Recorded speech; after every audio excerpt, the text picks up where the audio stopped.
aku Atul, kembali lagi dalam acara Bincang BP. Hari ini, program studi budidaya perairan sedang mengikuti acara akreditasi internasional. Akreditasi internasional kali ini diadakan oleh AUN QA. Dengan salah satu programnya yaitu dengan mengadakan pameran. Pameran apa sih? Pameran Startup, Inovasi, dan Kewirausahaan FPIK 2020. Pamerannya kayak apa sih? Pada kepo kan? Yuk ikutin.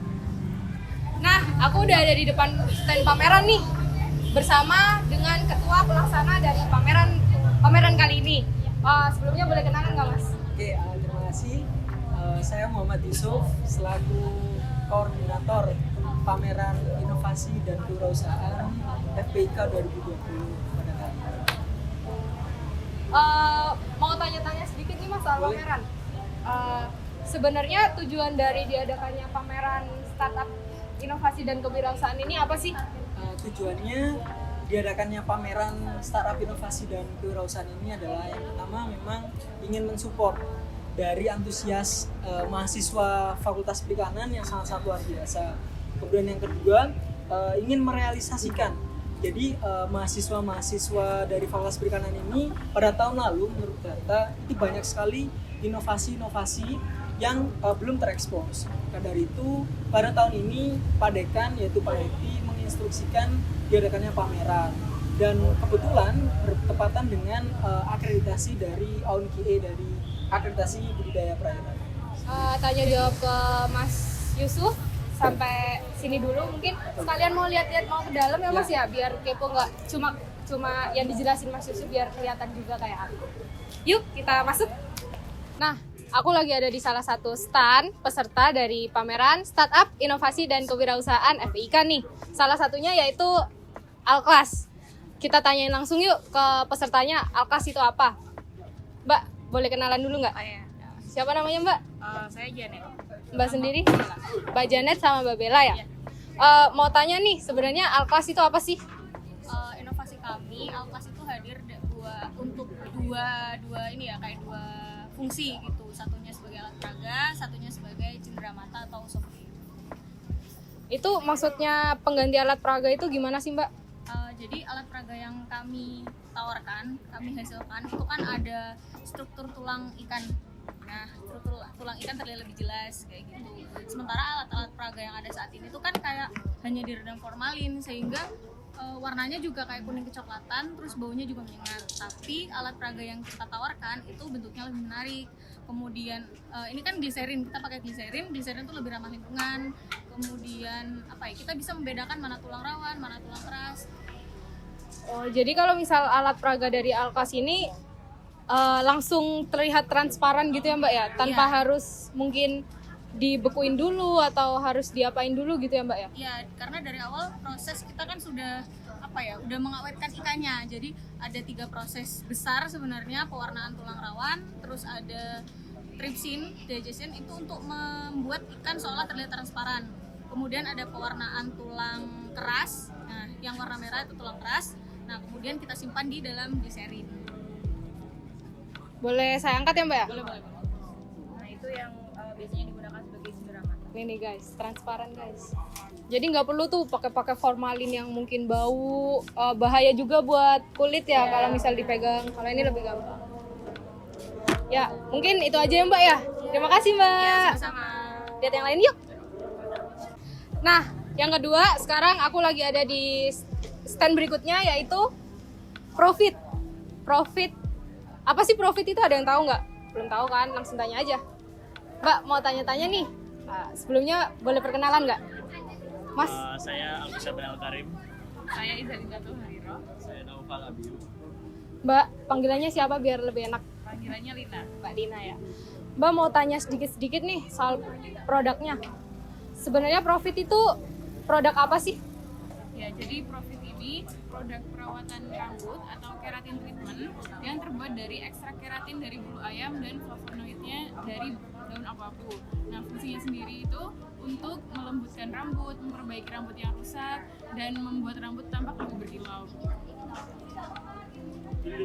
Ini ada 3, bedanya apa Mbak? Ada bedanya nggak? Untuk produk kami sendiri ada 3 varian. Bedanya itu cuma di esensinya saja. Jadi yang ini varian vanilla, terus varian coklat dan varian anggur atau grape. Udah ada testimoni belum Mbak dari produk ini? Sudah. Jadi dari untuk testimoni kami dapatkan dari beberapa salon yang menjadi mitra penjualan kami. Jadi kami sudah mendapatkan feedback dari mereka selaku pelanggan dari produk ini. Keistimewaan profit dari produk keratin yang lain yaitu bebas formalin. Jika produk keratin yang lain menggunakan formalin sebagai bahan pengawet, pada kadar tertentu akan menyebabkan kanker. Sedangkan kami tidak menggunakan formalin untuk bahan pengawet. Kalau misal nggak pakai formalin, pengawetnya pakai apa Mas? Kami menggunakan cuka apel. Perbedaannya yaitu daya simpannya tentu lebih singkat daripada menggunakan formalin. Tanya apa lagi ya? Oh iya, penjualannya nyampe mana aja sih Mbak? Kalau untuk penjualan kami udah ada di Pulau Jawa, meliputi Malang, Kediri, Mojokerto, Probolinggo, dan Situbondo. Kemudian di Pulau Sumatera sudah mencapai Medan, dan di luar negeri kami sudah mencapai Kuala Lumpur, Ho Chi Minh City, dan juga Hanoi. Sampai luar negeri ya, luar biasa banget nih produk dari Profit udah nyampe luar negeri. Berarti benar-benar terbukti dong manfaatnya sendiri itu untuk apa? Mungkin itu aja Mbak ya tanya-tanyanya. Semoga bermanfaat. Makasih. Iya, sama-sama. Ya, kali ini aku lagi ada di stand berikutnya, yaitu stand Sprolina. Sprolina itu apa sih? Langsung tanyain aja yuk sama pesertanya. Mas, mau kenalan dulu dong. Jadi nama saya Rivaldi dan rekan saya Aman, kami dari PP17. BP17 ya. Lengkap ya perkenalannya? Lengkap dong. Sprolina ini apa sih? Ya, jadi Sprolina itu kepanjangan dari Diversified Product of Spirulina platensis.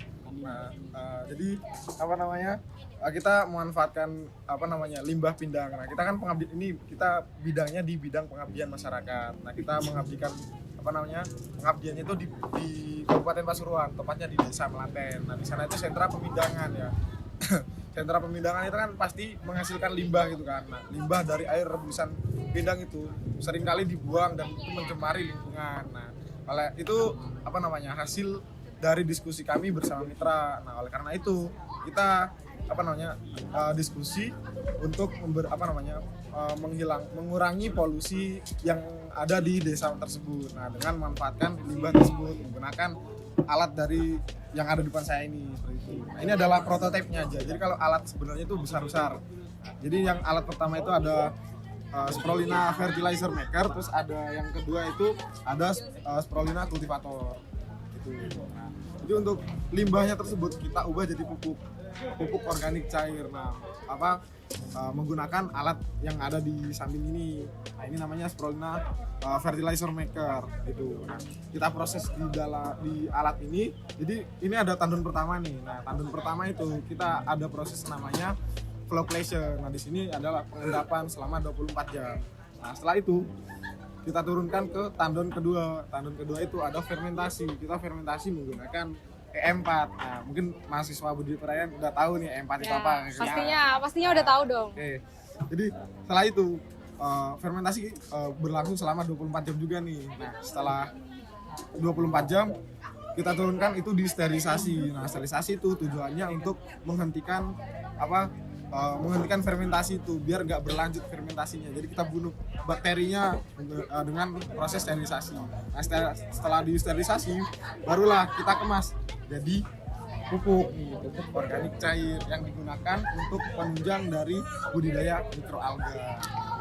Jadi limbahnya itu digunakan lagi hasilnya pupuk Organik cair. Organik. Ya gitu. Jadi untuk pupuk organik cair ini sebagian dipasarkan oleh masyarakat sana. Jadi sebagian besar ya. Bagian kecilnya kita gunakan untuk budidaya Spirulina platensis ini.